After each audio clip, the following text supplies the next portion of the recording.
So now that we know that you have brought everything inside here, what do you have to do next? You have to bring the research questions there. You have to create containers for the research question. How do you create containers for the research question? You click here, right?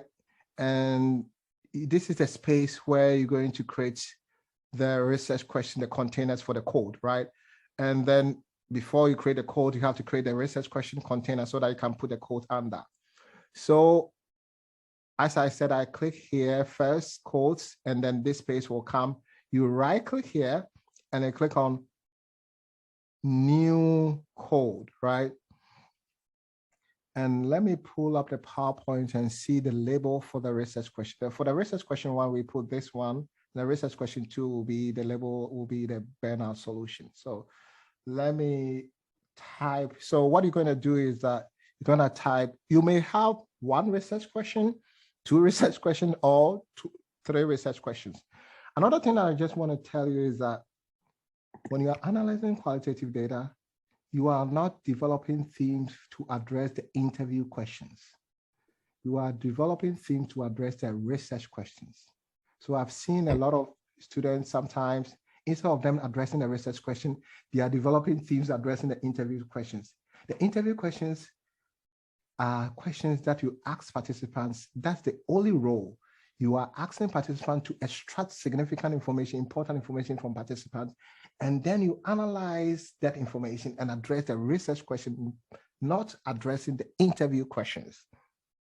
Right. So here, you are not typing the interview question or labels for the interview question, you are typing the research question. So I will type here, burnout causes, right? Because that's the first research. And then in parentheses, I type research question one, right? And in description, you can copy and paste just to remind yourself that this label is addressing the research question one.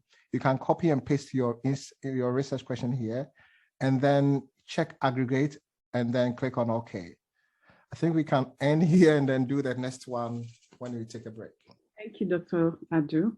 You're welcome. Hi, everyone. We have 5. So one of the questions is from Dr. Stephen. He says, how many participants is ideal for qualitative analysis, I guess, and how many interview guide questions is good to ask? Yeah, go ahead. Okay, the second question is, in the case one uses a Google form to conduct a survey, how do we upload the Google form data into NVivo? Yes, so there is, okay, let me answer the first one about the number of participants. We call it all depends, right? Because in qualitative study, it's not like quantitative where you can just run analysis and determine the number of participants. Every study in qualitative study is unique, but there are some factors that you have to take into consideration to help you to determine the number of participants. One is the approach that you are using. So if you are using phenomenological approach, having about, for a dissertation or a thesis, having about 12 to 15 participants would be great, right? Some people have less, but the more that you have is also better for phenomenological approach. If you are using granted theory, you need more participants, like 20 or so, because you want to develop a theory. Some approaches, you just need few participants, but the most important thing that you have to ask yourself is, the information that you are collecting from them, is it rich so that you can be able to address the research question that you have, right? Some to also depend on the recommendation by researchers. So you have to look at the approach that you are using. What are researchers recommending concerning this approach in terms of the number of participants for your study, right? So it varies because of the complexity of your topic, availability of participants, the recommendation by researchers, the approach that you are using. So there are a lot of factors, but I think that looking at the best practices and deciding the number of participants will be great. In terms of the number of interview questions, it also depends, but if you are doing semi-structured interview questions, having about 10 to 15 questions main question will be great because it will guide you concerning your conversation. You just have to ask questions that are consistent with the research question so that you'll be able to get rich information to address your research question that you have, right? In terms of uploading, what I know is that if you can put everything in Excel spreadsheet, you'll be able to, the survey in Excel, you'll be able to upload that information to in Vivo. If you want to go to import, you see survey here. If it's in Excel spreadsheet, if it's in text file .tst.csv, so they have various types. If you have Quatrace, Survey Monkey, you can upload that information and put it there, right? So the only safe thing that you can do is that have everything in Excel and then upload it and you'll be fine, right? So that's what I'm thinking that's the best way. You can also upload information from the social media, right? Using Encapture. This presentation doesn't cover that, but if you want to upload information from social media like LinkedIn, Facebook, maybe YouTube, you can learn more about Encapture, how to do it, right? And then you can bring that information here and analyze, right? Any other question? Yes, we have one from Yakubu. He says, is the issue of sample size and methodology addressed specifically in any of your books? So for my book of the one that I wrote with my colleague, the theoretical framework in phenomenological research, it talks about a specific participant recommendation of the participant that you need. But we also try to make it such a way that we don't want to say that, okay, you need 10, 12, because every study is so different. So in the last chapter, we try to give you a criteria on how to get quality information. We call it, when you look at page 223, there's a topic, a section called equilibrium of quality, equilibrium of data quality, right? You want to, the essence of everything is to get a quality data to address your research question. So we qualitative studies, we don't care about numbers because we are not doing quantitative study. We are not generalizing our findings. We are not trying to develop a statistical analysis, right? What we are focusing on to collect rich information from people. You can focus on one person and collect rich information from them. If there's best practices that based on your topic and the approach, one person will be good for you, right? I've seen a study where they use one person. You know what they did? They follow the person, interview the person, observe the person. So you see how, although you are focusing on one person, you are collecting multiple data, observational data, interview data, documents. Sometimes you want to collect document from the person, right? So sometimes it's not about the number of participants, it's the quality of information that you need to address your research question that you have. I hope I've addressed this one. Yes, I think we can move on. Okay. Will be shared later. Okay, so let's go to the second research question. So you right click here and click on new and then type burnout solutions. This one doesn't do spell check, so you have to be very careful what you type. And then you copy and paste your research question here, just to remind you, in case you have a lot of research questions and then you are not sure which one is representing. Sometimes when you're looking through your transcript, you want to go back and read the research question again and say, is this the right information to address that research question that we have, right? And then you click on aggregates. You check here because you want the system to tabulate all the number of significant information being dropped into the containers, right? So that's why you have to check this place. And then click on OK. But before we analyze, there's a couple of things that I want to talk about that people don't talk about it when they are analyzing qualitative data. One is bracketing. You know that in qualitative study, you are an instrument, right? Information pass through, you explain that information, you understand. Your background and biases and past experience affect the way you make sense of your data, right? So because of that, you have to be aware of your background and put them aside so that you will not adversely affect how you make sense of your data, right? And then next one is memoing. So memo is like writing out your reflections, right? It's advisable to do that because it helps you to, it's a way of also put your thoughts aside, right? Things that are going through your mind as you are analyzing the data, you put them aside and then come back to that information because it might be used, the information might be useful when you are making sense of your findings, when you are writing your chapter 5.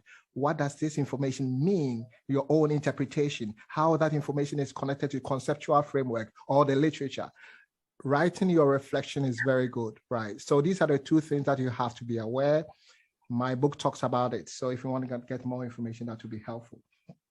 Another thing is, before you analyze, if you want to get a big picture of your study, your data in terms of the kinds of words that they use and then how they use those words, you can do word frequency. So let's quickly do it before we do the analysis. It's not the main analysis, but it gives you a big picture of what your data is all about. So we go to explore, right? And then we click on word frequency. If everybody can mute yourself, that would be great. You won't get feedback. So then you click on where did I click? I click here, right? Explore, and I click on word frequency, and then you click on select. You are selecting the transcript, right? You want to know the kinds of words participants use and how many times. Remember, this is not the main analysis. It's just to get a big picture of what is going on, right? And then you click on run. Where is the run query? So this shows that for burnout, the word burnout, it appears 22 times, right? For work, it appears 17 times, physician appear 13 times. So you see how the words that they use and how many times. If you want to know the visual representation, you can click on, it's loading. So it will give you the visual representation of the words. The bigger the font, the higher the amount of time they use those words, right? This will not give you a lot of quality information, but just to understand what is going on with the kinds of words participants use, right? So, so you can see that they use words like experience, work, burnout, long, much, and other things, right? You can also make a change in terms of the diagram. There's a place where you have to click. Where is that place? That will give you, oh, okay. So you click here, right? And there are options here for you. If you wanted to look, you want to change the font and the color, you can, click on other options. This information is, we call it an additional information in case you want to present your findings. And let's say people were talking about, work experience and taking long time at work and other things, right? You could use this visual representation to show how much, like how they emphasize on some areas, right? If this information doesn't make sense to you, you don't have to present. Information here should make sense to you, should add value to your findings before you use it. Because it looks nice doesn't mean that you have to present that information, right? And then you can stop some of the words. If, let's say, burnout has been used many times and you don't want to look at only burnout, or you want to stop the word, you can right-click on it and then go to stop, add to stop list, add to stop words list, right? So when you click on that, it will put that information and it will stop it from appearing here. You click on OK and you run it again so that the burnout will go away. So it's loading. Okay, so you see that you can exclude words. You can, if you think that the word is not important to you, and so that you can focus on the ones that you are interested in. Let's say you want to look into a word like stress, how they use it when they were talking about stress, right? You can go to explore. Oh, there's two options. If you see a word here that you want to see how they use it, you can right click on it, and then you can run test search, right? And then you can click on here word tree. So it will show you words that are used before and after. So if you click on here, you can see that you can see the words before the stress. You can increase the number of words before and after, right? You can decrease it, especially when you want to quote participants. Maybe you are talking about stress and then you want to show how stress are used. You can also show this diagram. How are you going to show this diagram? You can click on it and export. You can export it and use it for your presentation, or you can print it out if you want to print out. So this is a brief information about how to explore your data before you do the main analysis, right?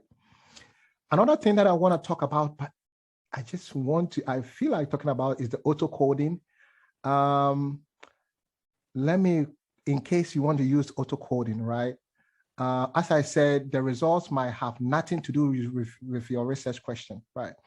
So if you want to do auto coding, you see here auto code, you select the, if you want to auto code all of them, you select all of them, right? Let's say you want to develop themes, right? So the themes that the system will give you is the noun, we call it noun themes, the nouns. So you can click on auto code here, or you can right click here and go to auto code. And then you are telling the system to identify themes for you, right? And then go to next. I don't want to run this one because it will destroy my main thing. But you can see here how it creates themes for you. You see here care, right? And under that, we have themes that are related to care. You hear patient under the theme that related to patients. You see here that these are not addressing my research question. So you see how auto coding might not be helpful for you, because I don't know how to use this to address my research physicians. It has nothing to do with my burnout causes. Maybe I can look and see what exactly they are talking about, that this team is represented. But having this information has nothing to do with my research question. So I see it a lot where people just use the system, do auto coding, and then present their findings. And I ask you, so how are these related to your research question that you have? There's no connection. So you have to be very careful using auto coding. We are not going to use it now because we want to do manual coding in this system. So how do you do it? Now that we have created, you click here, you created our containers for the research question. Oh, okay. Another thing that I want to talk about is, see, I made a mistake. I didn't do in parentheses QR2, right? So how do you make a change? You right click on it, you go to code properties, and you pull it out for you so that you can make an adjustment in case you develop a code and you have changed your mind. Research question 2, you can go there and make some changes right there. Let's start the process. So when you want to start the coding, you click on the codes and bring the 2 research questions here, and then go to files, and then you right click on the first, double click on the first,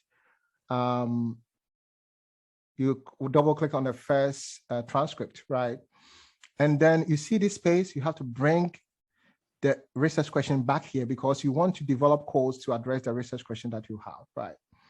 So let me quickly pull this one up before we go to, I will have, because of time, let me pull what I've done so far. so that things will be faster.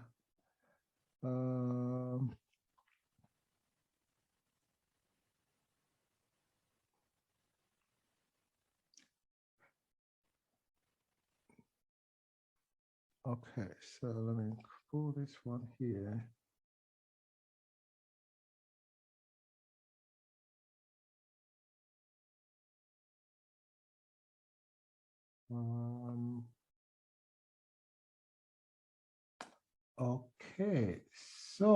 Okay, so I'm gonna use this one.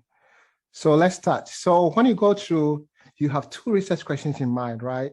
Demographic information is not important now. What you're going is their responses. So you go through and see, is there anything here that can address the solution or the causes of burnout? You look through and see participant one. I think the research, the interview question 7, how the person responded will be very good for addressing the causes of burnout. The person is talking about long hours, right? Having long hours contribute to their burnout. So now that we know that this one is important, right, in addressing the research question 1, what do you do next?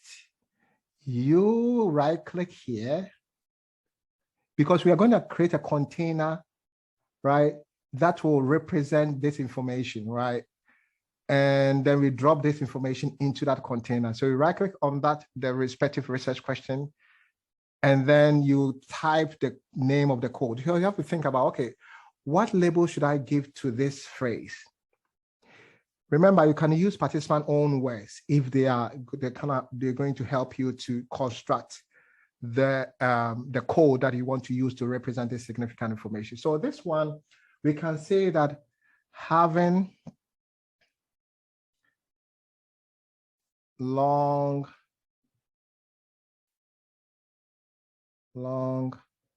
hours. Why have I put them into quotation? Because just to let you know that it's participant own voice, right? Just to remind you, right? You don't have to do it, but just to remind you that, okay, I took this one from participant, right? It's not, I didn't make it myself, right? So having long hours, that will be that information. You see the description here is optional. This is where you describe what the theme or the code is representing. So you can say that this code represents participant expression of the number of hours that is spent at work that may have contributed to the causes of their burnout, right? It's optional because if you're just looking at the code, you know what it's representing. You don't have to write anything here.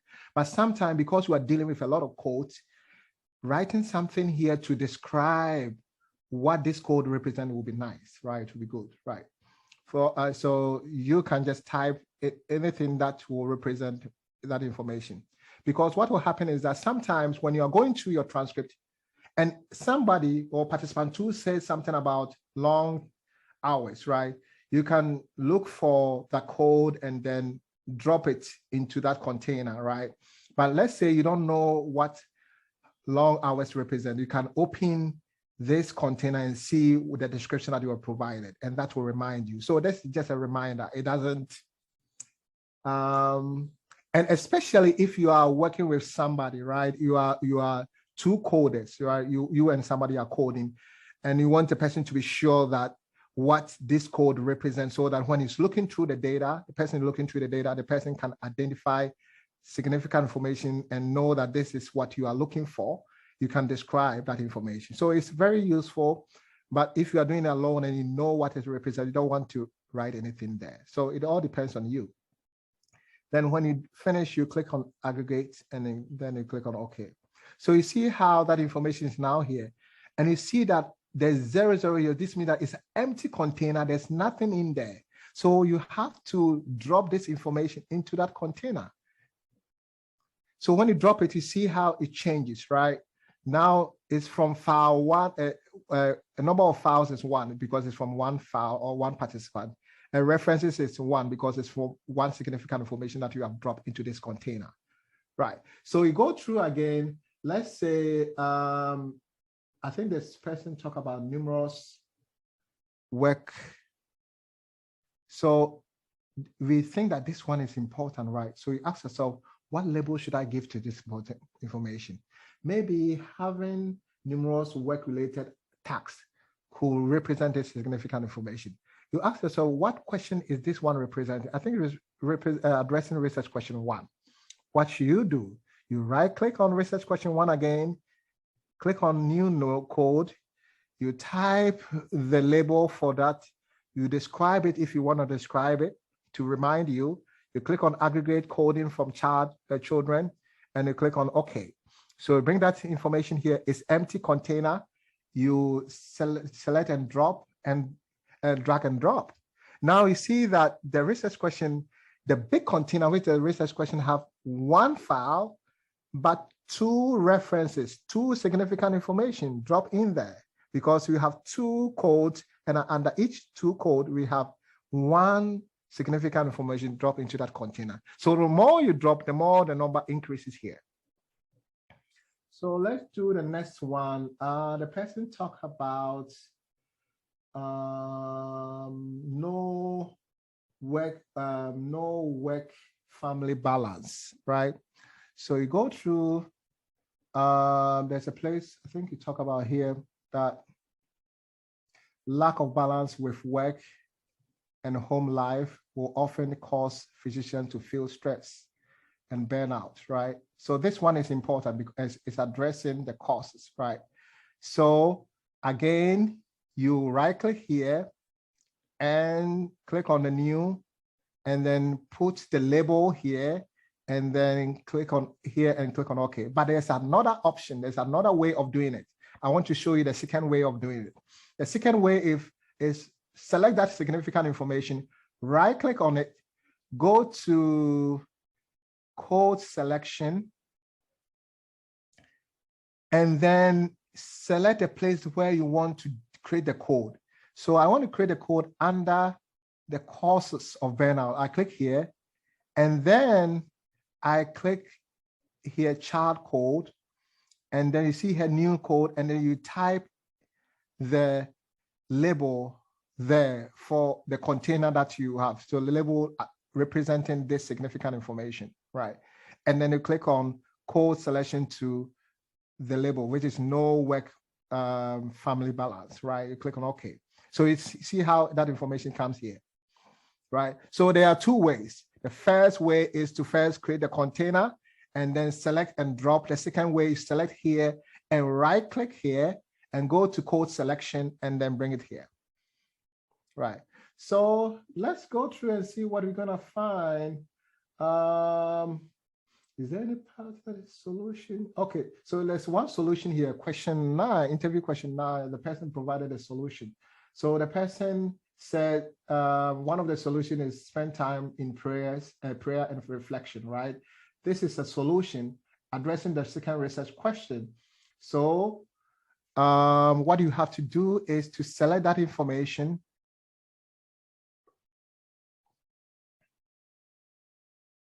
and then maybe you can do the second option where I go to case selection. And then now it's for research question 2. I click on that and click on chart code.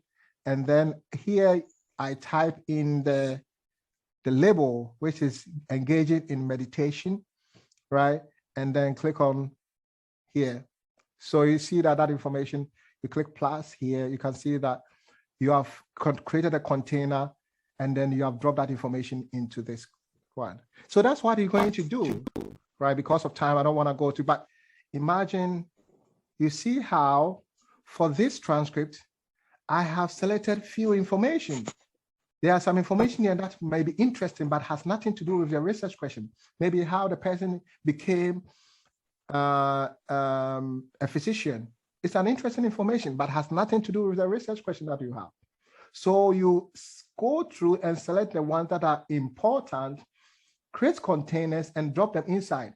But sometimes when you are going through and then the person says something about maybe, let's assume that this information about one of the courses, and maybe this information about maybe having numerous work-related let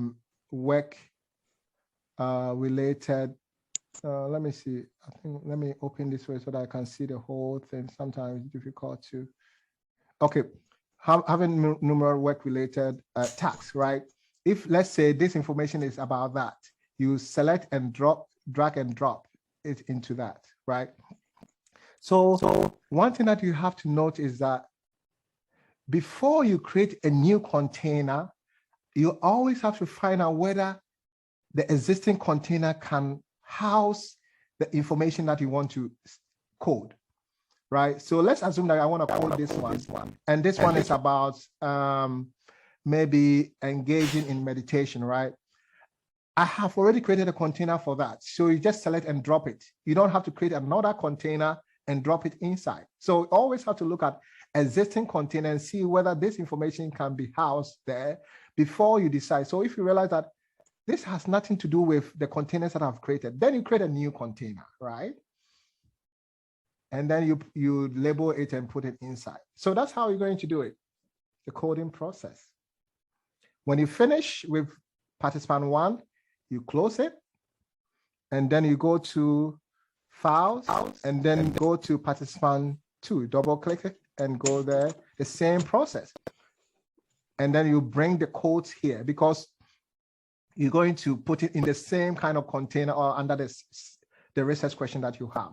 So let's try the participant 2 as examples, and then we can move to the next step. So for the participant 2, question 6, I think he was saying something about having numerous work-related tasks, right? There's a place here that talks about that. So you can select that information, right? We know that this is significant, but this one is talking about having work-related tasks, right?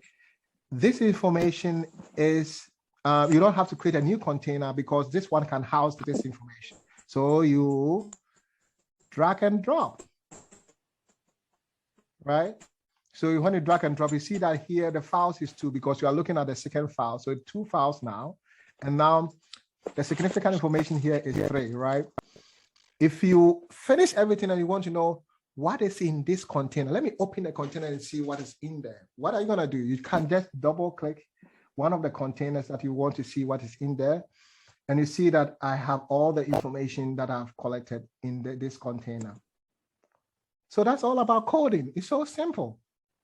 You go to the transcript, identify significant information, generates a label, create a container, label the container, drop the significant information into it. That's what you're going to do throughout.